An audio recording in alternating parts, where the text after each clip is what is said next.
very warm welcome to each of you joining the session today, where we are going to explore a complexity of team coaching role. And before we dive in, as you see, we're recording the session. We'll share the recording afterwards with all of the members. My name is Agla Holton. I'm team coaching practitioner and the host for Team Coaching Circle. And I'm absolutely thrilled to be joined by a very special guest, Helen Zink, who is dialing in all the way from New Zealand today. Hello. It's very late in the evening here. Hello, everyone. Thank you, Helen, for joining us and your generosity, which you're bringing. Just very briefly about Helen. Helen is experienced team coach. She's also an author, and she's bringing a really rich toolkit, which includes positive psychology, change management, all the strategic methodologies. She holds multiple qualifications, and she's the author of the Team Coaching for Organizational Development book. We're going to share this book, the link to this book later on in the session. And in this book, she is exploring the interplay between the team coach, the organization, the team leader, all the different roles there. And Helen is going to guide us today through an interactive session. So wait for that. We're going to have an interactive session today as we explore the complexity of the team coach role. Before we dive in, I wanted to just take a moment to welcome those who are new to the Team Coaching Circle, and very briefly about this initiative. Team Coaching Circle was created to bring team coaches together as learners community, which is going beyond a specific school, specific discipline, or even accreditation body. It's open to all with the goal to explore team coaching, share the knowledge, and build a supportive network. This is a community-led initiative, which is supported by ICF Ireland chapter. And at the end of the session, you'll be able to claim the continuing education units. If it's of relevance to you, I will share how to do that afterwards. So without further ado, let's take a look into what's ahead of us today. So obviously, we'll start with Helen, who will guide us through the introduction to the team coaching case study, and that will set the stage for our exploration. Then you will vote on the direction you'd like to take. We will choose the topic which receives the most of your votes, and that will define the path for our discussion and exploration for them. We will then break out into smaller groups for deeper discussion. You'll have a chance to reflect, to share your experiences, connect with peers, and then we will debrief in a large group. I'm going to put these in just. Someone is on a bit of the echo, so I just muted. And we'll end up the session with a very quick snapshot on what's coming next. So with that, Helen, I'd like you to get us started, and over to you. Thank you so much. And if I haven't met you before, very nice to meet you virtually, and lovely to see so many people joining from all over the world actually today. So isn't technology great? We can do these things and it's not difficult at all. So where I will start today is just talk a little bit about the case study that we will use as a basis for our conversation today. So the book that I published about a year ago, if you can move the slides on, I'm holding a copy up as well. Thought I better get it off the bookshelf. This whole book, all 300 and something pages of it, is an in-depth case study. So it's all about a real life case. So it's not about, doesn't focus necessarily on theories and models, although it does reference them. It's more about what happens in practice, what happens in real life, and some of the challenges that you might encounter. And certainly I encountered while working through this case. So just moving on to the next page, I actually wanted to call the book something else. I wanted to call it One Team Over 3 Years from 5 Perspectives. Unfortunately, the publishers wouldn't let me call it that. Apparently, apparently, the book needs to be named. It needs to have a name that describes what it's about. So it sells better that way, I was told. So I wasn't allowed to have the title that I wanted. But we'll just explain why my original title sets the scene a little bit. So just moving on. So the whole case study is about one team. So we're talking about a brand new team. Some of the employees were already employed in the organization in different roles. Some were new to the team, but we're talking about the beginning of the creation, if you like, of a new team. And as part of that team, obviously the leader was part of that team as well. But one of the twists in this little case study is that I was also part of the team. So I was a member of the team, reporting to the same team leader as the other team members. My role was in a transformation type role, so a strategic transformation type role, but I was also team coaching that team. So not only was I internal, I was part of the team as well. So debates as to whether that was a great idea or not, but that's not really what we're going to debate this evening. If you do go into it further, you'll see that there was actually some pros and cons of that. It wasn't all bad. So just trying to use a bit of a systemic kind of diagram. Obviously, that team, the one team that this book is about, is part of a functional area within an organization. So they're one team within a function. That function is part of the organization. So those green kind of areas on this diagram is an attempt to draw a systemic diagram showing where the team sits in the function and the organization. And also seeing there, of course, that the leader and myself as the coach are where we sit. And also, I've highlighted there the supervision and support networks as part of the system as well that I was linking into. So, of course, we can't, as we all know, as team coaches, we can't draw every aspect of the system or try to understand or describe every aspect of the system. But here's a simple attempt to draw some of the main characters in the system, if you like. And I base this off Peter Hawkins. I think he uses 10 eyes in his model now, doesn't he? His 7 or 10-eyed model that he uses for systemic parties, if that makes sense, and for supervision. So this diagram was kind of based on his thinking. So one team. So moving on to the next part of my preferred title, over a 3-year period. And you might think, wow, why was I coaching the team for 3 years? That's an awfully long time. It was an awfully long time, but there was a reason why it was a 3-year period.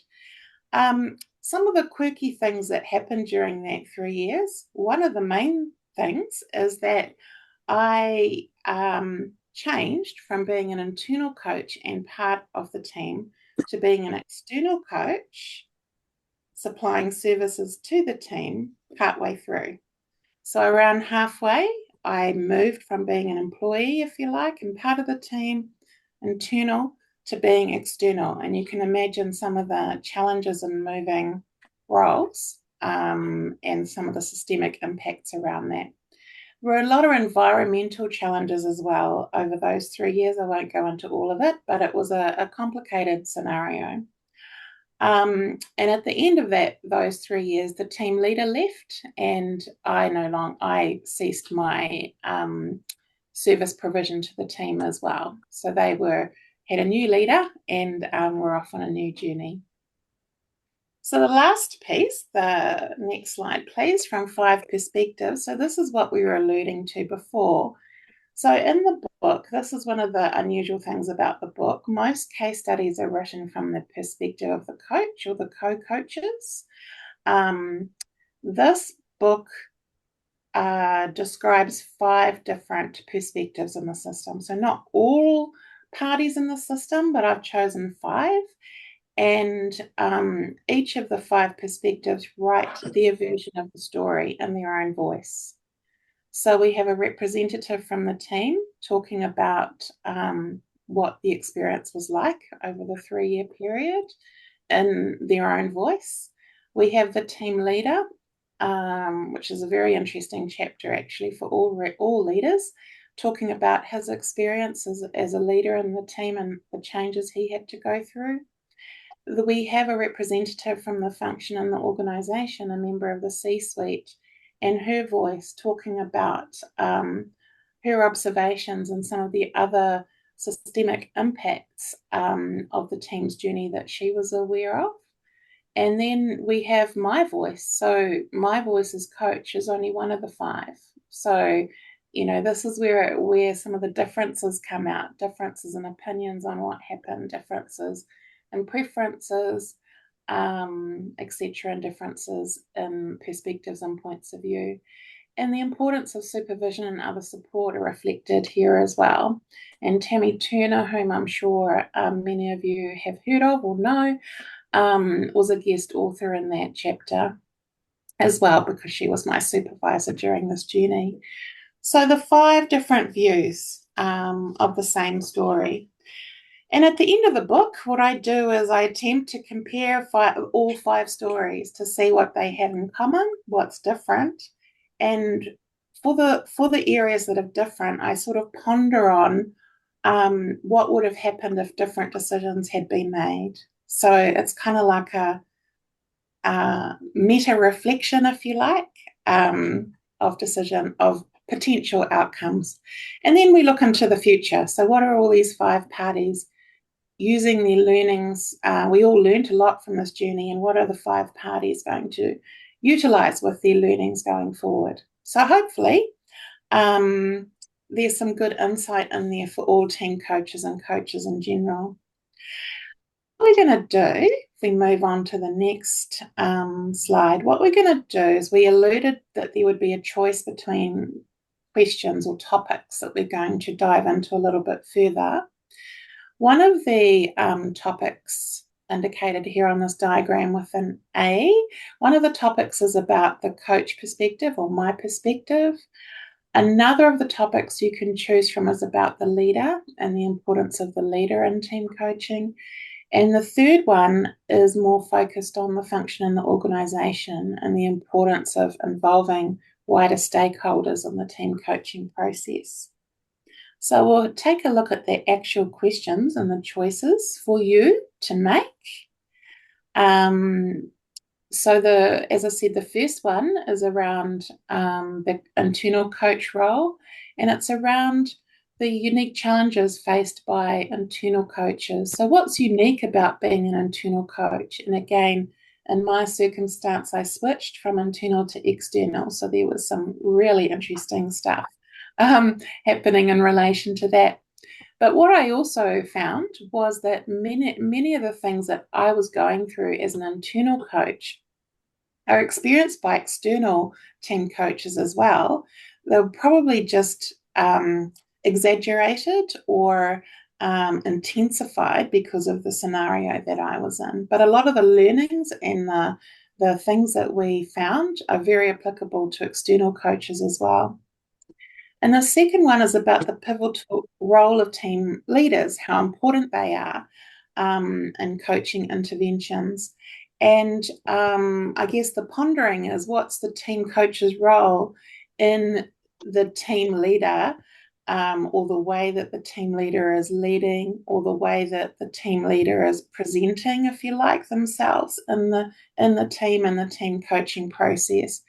In my scenario, in this case study, the team leader at the beginning wasn't really involved at all. That's what he thought he hired me to do. So he was, one of the typical stories we hear. He hired me to deal with the staff and the team. He didn't think he had to have any involvement at all. Interestingly, that changed partway through the journey, and he was very much on board and very much involved, and also very much appreciated how much he'd learnt as well through the journey. And the last choice is around the wider organisation again. So in my case study, the wider organisation weren't involved, I believe, as much as they should have been. There were lots of reasons for that. And when I did my research for the book and talked to many representatives from the wider organisation, I was really surprised how passionate they felt about not being involved during the journey very much. So we didn't intentionally exclude them, if that makes sense, but they weren't intentionally involved and integrated through the journey either. So I guess the question around that is, what's the team coach's role in this if there's other things in the system that are kind of preventing or discouraging the wider organisation being involved? So those are the three topic areas. We're going to have a poll, I think. Is that right? We can launch the poll, if you like, to choose which of those three you'd like to go into more depth on. Oh, okay. Moving poll. People can only vote once, is that right? I'm assuming they just took the one. Yeah. I'm prepared. We are prepared to talk about any of the three. So that's looks like we're hopefully everyone's voting or voted shortly.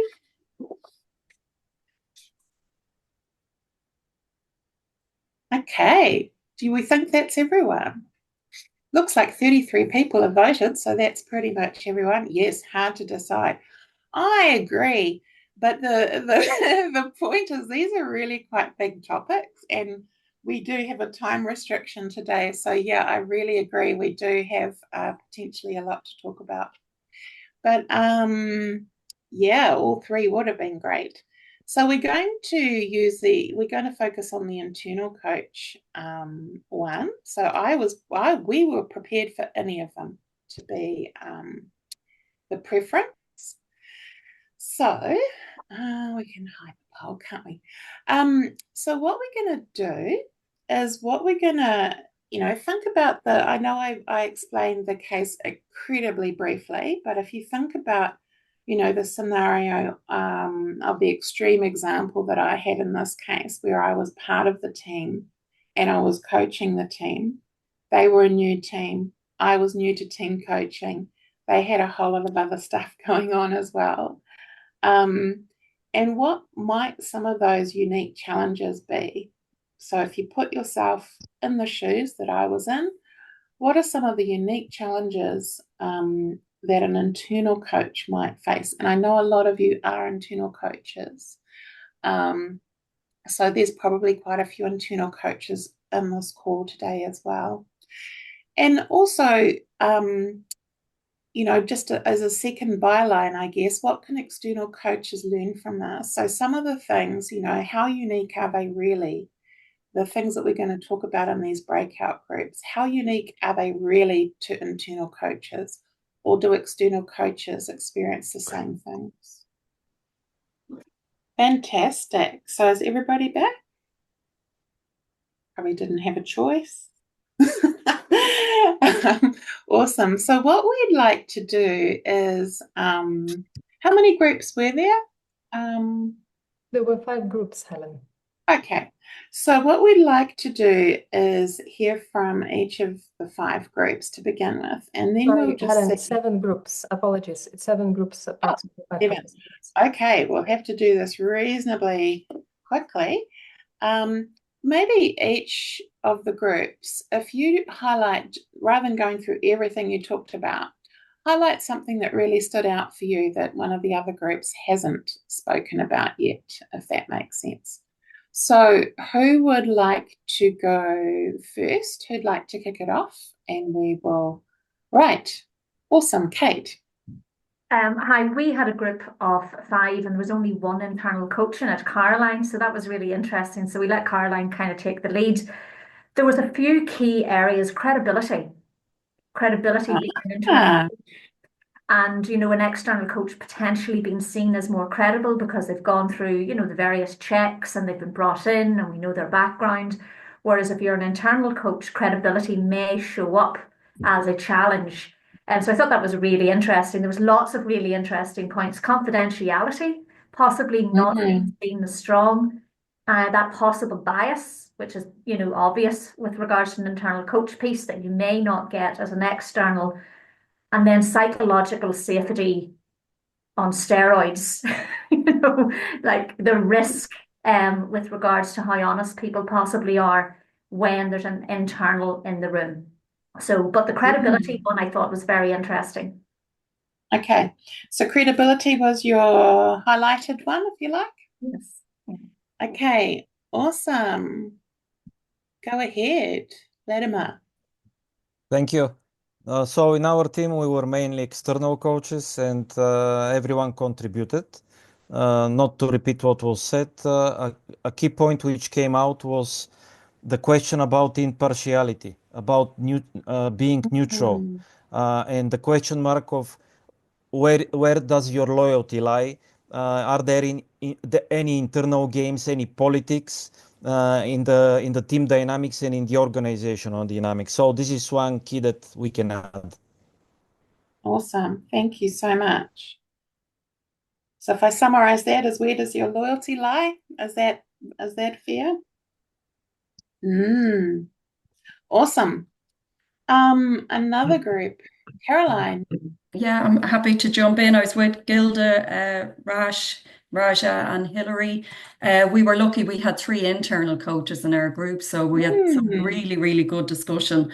And one of the key pieces was for internal coaches, they're not always full-time roles in organizations. So there's this real conflict around holding multiple responsibilities and the exposure to politics, influencing, and bias that can potentially arise as you're holding multiple hats and the perception of it not being a full-time role as well. So there was a lot of very interesting conversation around what that throws up, where you're holding multiple hats in an internal team coach role. Fantastic. You guys has anyone read my book? Because I talk about hats.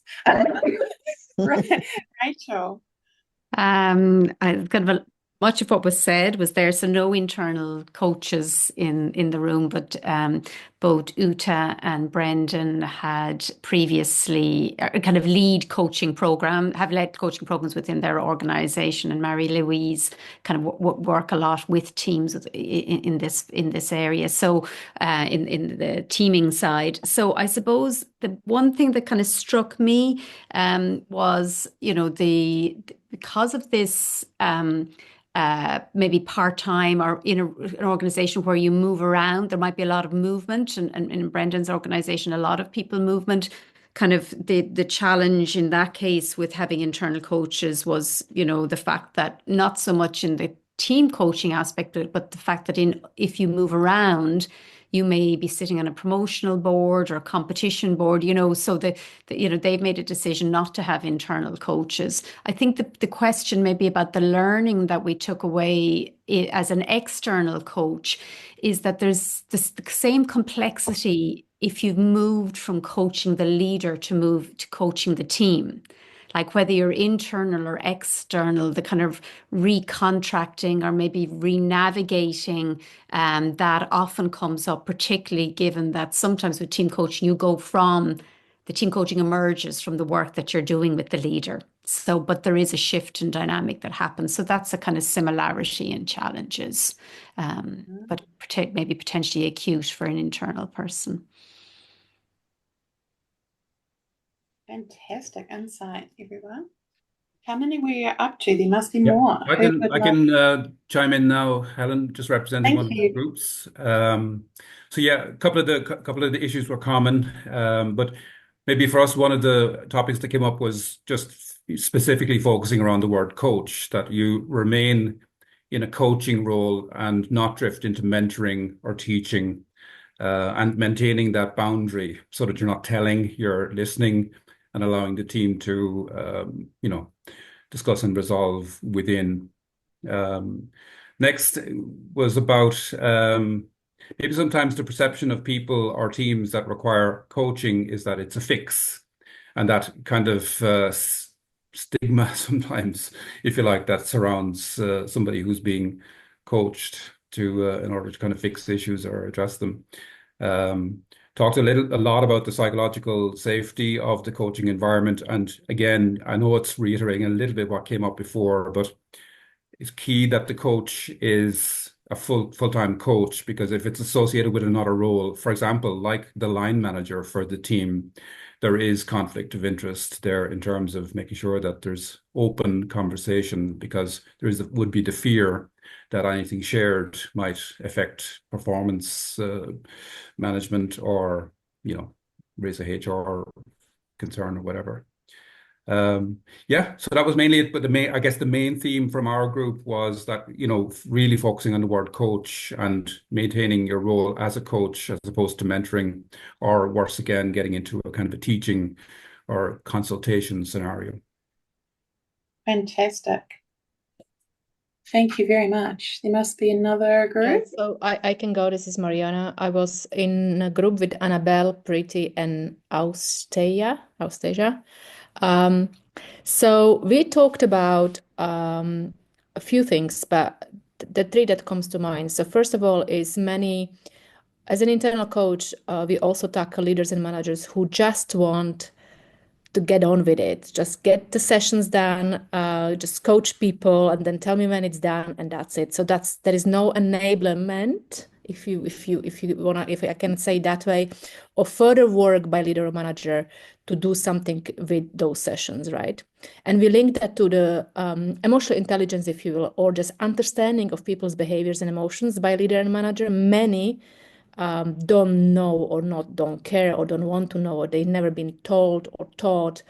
And again, we've linked that to even if there is interest and good intentions from leader and manager to coach, we also talked about how sometimes, or many times, the questions are more why you didn't do that, so more performance related and going towards the past.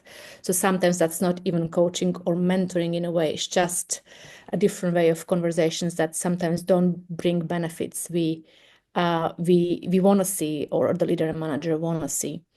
And finally, we talked about, and I think people already mentioned that many corporate companies have culture and they have values or behaviors. The sentences, be excellent, the leader, first time right, all these kind of things, right?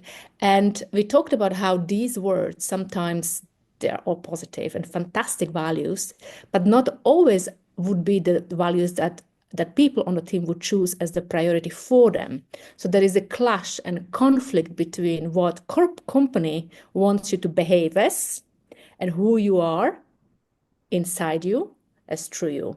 And for many people that might be clear, but again, for many, this sometimes is an unspoken conflict that they don't know about. And this is where sometimes we feel that sometimes coaching or the sessions or team performance is not working as people would wish. Yeah, that's it. Wow, perfect. That sounds like a very in-depth conversation. Is there another group? I think there might be two more maybe. We have Ahmed raise a hand, so if you are wanting to mute yourself. Yeah, thank you. I think I would like to highlight one thing as an external team coach. Work with internal coaches and set up internal coach department for a couple of organizations. I know we're here for Helen book, a case study, and it might be tempting to believe there are best practices or there is a best practices. I'd like to highlight the fact in team coaching, there is no best practices. It's like in coaching, but it's even more complex. It might be good practices and highly likely emergent practices. It's the same. I mean, we read lots of question books, best questions, all these things. Read them, but if you stick to them, you are not present, you are not coaching. Team coaching is complex, and the dynamics are unique, and you need to pay attention to the organization and to the team and the dynamic of the team. Best practice doesn't exist. Love it. Can I borrow that? I love it. Love it. I think there's one more group. Is that right? Or have we got them all? We have Nicola's hand. Oh, Nicola, sorry. Go ahead. Hi, thanks. I just had a better college from our group and just let you know what we were speaking about. My group was Slavka, Gianni, and Alessandro. A mixture of some internal and external coaches. Everything that has been said, we well, not everything, but most things that was said, we did mention. But one thing that we kind of were finishing off talking about at the end was, where do the internal coaches sit in the organization? Where are they best placed? You know, sometimes are they going to be in HR? Are they going to be outside of HR? Who's going to take responsibility for them? Who's going to be their champion in the organization? That was something that we had started to talk about when the time ran out, but and a lot of the other things that we mentioned there too. So thank you. That is awesome. Okay, that must be everyone now. I just want to say I'm amazed. So I've been jotting down some of what you've been saying, and from the 7 groups, certainly the item that you've highlighted as being the most prominent one, I think that they all came up in my experience with this team in this case study, and they are all mentioned to some extent in the book. So there were lots of debates about where my role should fit. Before I got there, I didn't know about this, of course, but lots of debates about who I should report to and where my role should fit. I can't tell you how much time I spent in supervision around some of the other things that you brought up around psychological safety, alliances with whom in the organization, trying to the EQ of the leader or lack of, I didn't say that out loud, whether what I was doing or whether the scenario I was in, I was using best practice or not. So that's a really interesting one for me as well. The neutrality, the impartiality, politics. I was part of the politics. And I had a role that wasn't a full-time coach. So I had deliverables on the strategy and transformation kind of areas that wasn't coaching. So I had literally everything that you've described here, which is blowing my mind. I can't believe it. Would have been a lot faster to just talk to you rather than go through the 3 years with the team. So I'm hoping we can share the slides again. And this is not something fabricated, if that makes sense. So these are some of the insights from the case study. So throughout the book, what I've done is tried to pick out the insights that might be useful reminders for team coaches. So a lot of this stuff isn't new. We know this stuff. A lot of it might just be a reminder.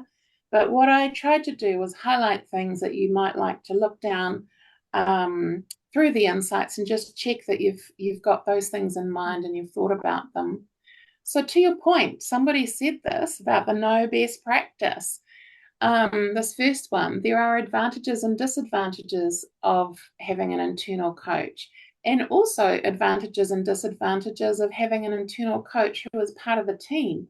There are advantages to that too. It wasn't all bad, and it was very complex. There's no getting past that, but there were some advantages as well.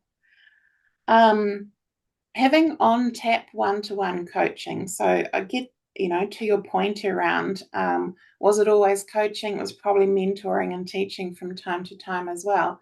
But being with the team on a day-to-day basis and working with them And taking those coaching moments when they naturally arose was a real advantage. Everybody said that that was a real advantage of the situation and the scenario in this. The third one along the top around being part of the team, the coach being part of the team and the system dynamic, my presence caused some ripples in the team and the organisation that weren't all positive. So there were some people that were jealous of my role, for example. There was confusion around role clarity. The leader at times stepped back because he was busy, and with my helpful nature, I kind of took over. That wasn't great. There were implications from that too. I took on the leadership role and, from time to time, and there was a lot of confusion around that. Experimenting with co-coaching. We tried that a little bit. We should have tried it more. But I think the path that we were going down was potentially me partnering with an external co-coach. We didn't explore that fully. We probably should have. So that's something to think about. Yes, we will be sharing the slides. Somebody asked. We all know about contracting and recontracting around expectations, but there was so many people to contract, I think even more so than if you're an external coach. There were, as I mentioned, there were other parts of the role that weren't coaching, and so there was confusion around my deliverables around that as well with stakeholders. So yeah, a lot of role confusion. Taking care with personal boundaries and watching for transference. So if you do read the book or get to know more about the case, you will understand that the leader and I actually became friends. So that added a lot of complexity as well, because we had a personal friendship as well as him being my boss, and I reported to him, as well as me coaching him and as well as me coaching a team. So very confusing kind of scenario there. Teaching the team to fish rather than fish for them. So there were a lot of system dynamics in place that were encouraging me to do the work for the team. Part of the system dynamics were actually my position description or my role description, which actually said things like I would look after the people side of things in that team. So, I might have been trying to do what a coach should do, but there were a lot of system impacts pushing me, if you like, in a different direction. And so coach self-care and self-awareness and supervision are absolutely critical. So I had multiple forms of supervision and support all the way through the journey that I had with the team. Very intense in the first year. Didn't need as much later on. Things weren't quite so confusing for me, if that makes sense. But there were many times when I was going to leave the organisation. I was concerned about my own mental health and my ability to juggle everything that was happening in the system and the way I was dealing with it. And I was on the verge of leaving many, many times. I'm glad now I didn't, because I learned a huge amount and would probably have regretted not taking the learning opportunity. So I'm glad that I stayed and managed to stay, got the support that I needed to stay. But there was a lot going on there. So I'm just conscious of the time. We've probably only got a few minutes. We can take the slides down probably, I think. We've probably only got a couple of minutes to just sort of take some general questions or burning insights that anyone may have. We don't have too long, so keep it concise if you've got anything. Anyone want to share anything? Carolyn? I have a question, Helen, around ethics. When you're internal, sometimes you're coaching individuals and then sometimes a team.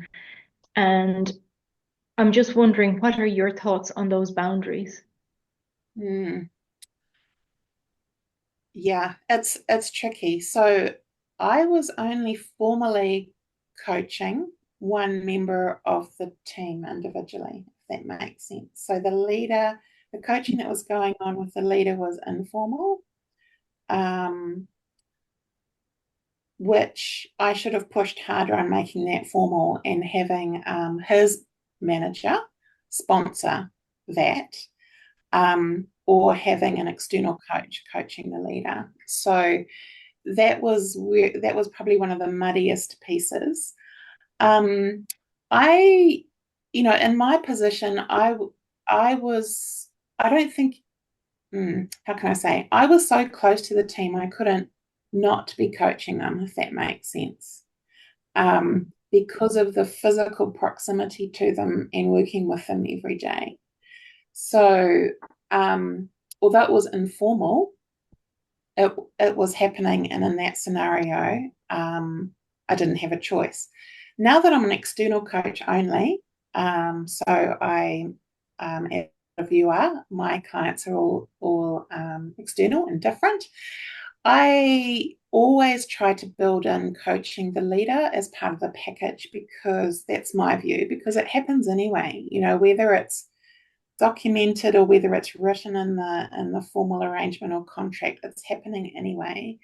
I'm finding I'm spending so much time with the leader, briefing them on what's happening, what I'm thinking, where the team is at, what we could talk about next, what I'm observing, etc.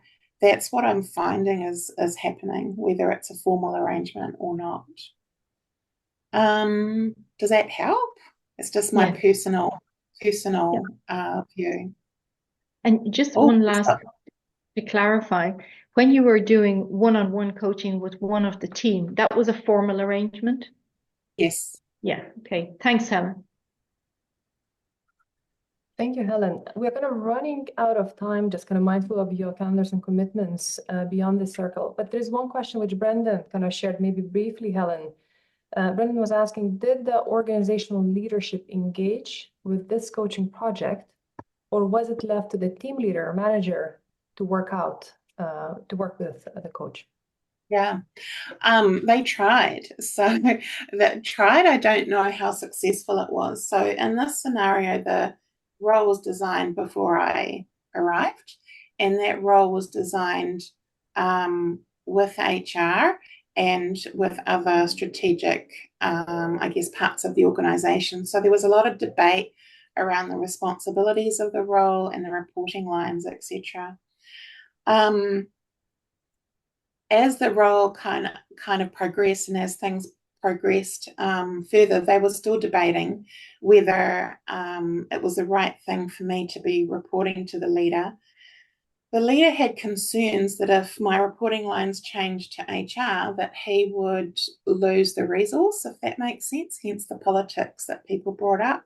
So it was about budget, and it was about money as well, and about the resource going into a pool that he couldn't control, if that makes sense.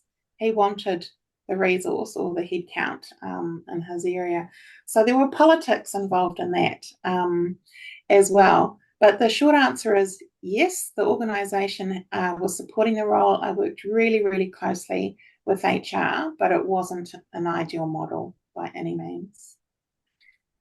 How did I bring the team leader on board? We've only got 2 minutes left. Yeah. Can I suggest? I'm just kind of, in the interest of time, I'm suggesting to continue the conversation with Helen online. I'm sharing how you can reach her on LinkedIn. Apologies to kind of to contain. We just need to contain in 1 hour to make sure that people hear all what needs to be shared today. So this is Helen's LinkedIn profile. Please do use this, or treat it as a conversation starter. And continue to connect with Helen. Really appreciate, Helen, you guiding us through a rich discussion today. Truly appreciate your generous contribution, staying so late. At the moment, it's quite late in New Zealand. So thank you very much for your contribution and dedication. So You're welcome. Sorry. I was just going to say, please contact me on LinkedIn. Please message me. I'm very happy to respond to any of the remaining questions. Please do. Thank you very much. And here are additional resources. I will share them over the email with all the members of the community, where you can find the book with obviously much more detail and insight into the research. There are complementary resources which Helen generously shared with you. Again, we'll share the links in the follow-up email. And just wanted to very quickly share what's coming next in upcoming team coaching circles. We are going to meet in 10 days where we are coming together as a team coaching circle community together with Siobhan Bradley, who is a co-president of ICF Ireland chapter, and Fabio Garganego, who is ICF board member. And they will lead us through the reflection session around the 2024 year-end review. In January, we'll be joined by team coaching practitioners Alana and Rachel. We saw Rachel today on the call, who will generously share their practical team coaching tool on how to identify growth opportunities in the team. So we want to keep it really practical and real for all of us. And we'll end the month with engaging session featuring Dorothy Simonovich. She's Gestalt coaching practitioner, master coach, and she will cover the theme of deepening team coaching practice. This brings us to the end. And to close the session, here is the link how you can claim your units if you wish so. I'm looking forward to seeing you all in a couple of weeks.